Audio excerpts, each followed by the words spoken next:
shop.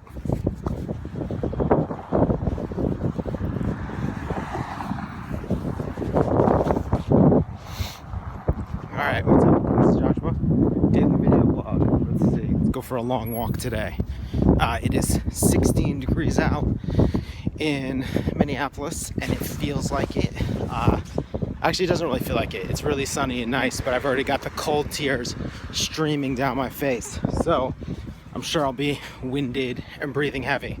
Alright, Mistake Series, episode 6.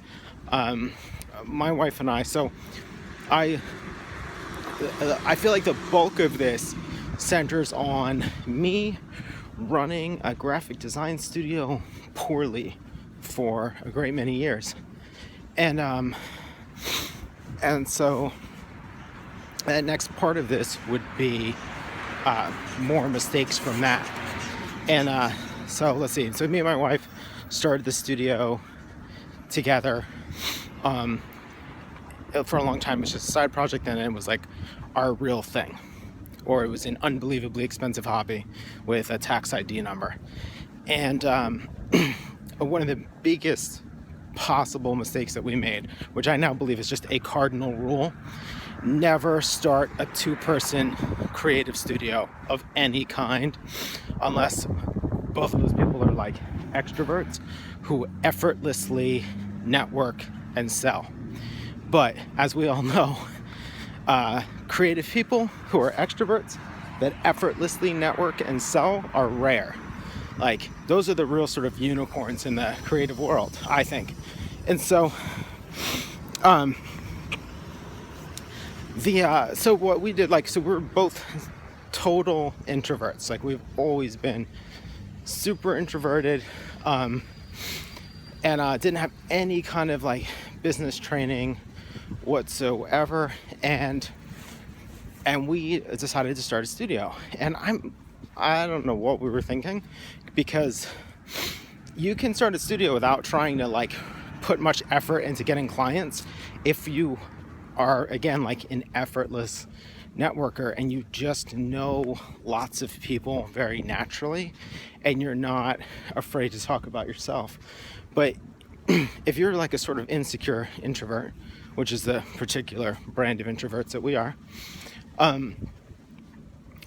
that doesn't happen. Like, your circle of associates is already going to be smaller than is necessary to run a studio. And so when I say like never run a two-person studio, it's usually because the two people are both graphic designers. They're both doing the creative work, and yes, somehow they're also both supposed to be the tax person, the HR person, the project manager, the pre-press department, the new business person, like the account executive. Every single role that is more or less necessary to get a project done falls on these two people's shoulders. This is why, in addition to maybe not charging enough money, why so many studios or small businesses are run by these unbelievably stressed out people. And it's like they're paying the price for being their own boss, and then it turns out that their own boss is a horrible asshole that works them into the ground and makes them do everything for one salary or less. So that's what we did, and like that part sucks anyway, but what we did to make it worse was to really not be the kind of people that should have been getting business. So what we should have done was started a 3-person studio, and that third person should have been someone who does not do creative work, whose whole existence would be about keeping the creative people busy. If you think about, like, if you work in an ad agency, that's the entire function of account executives and new business people, and maybe even project managers. Their job is to keep other people busy. A new business person who is not keeping the design department busy is a new business person that is going to be responsible for layoffs. So instead of being responsible for keeping yourself busy, because like if you're doing your job well, you should be busy enough to do 40 hours of design work a week or something in that neighborhood. If you can only do 10 hours because you're spending 30 of it doing new business stuff, well, that's terrible.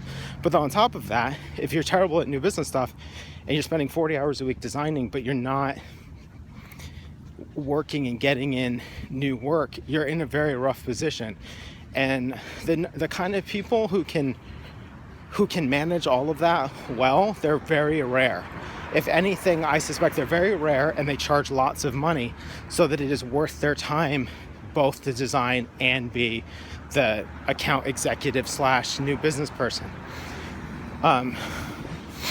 So the big mistake that we really made was not recognizing the importance of someone in the space who is a dedicated business person, whose job is to keep other people busy, and like who does all the sort of yucky bits that creative people tend to not want to do.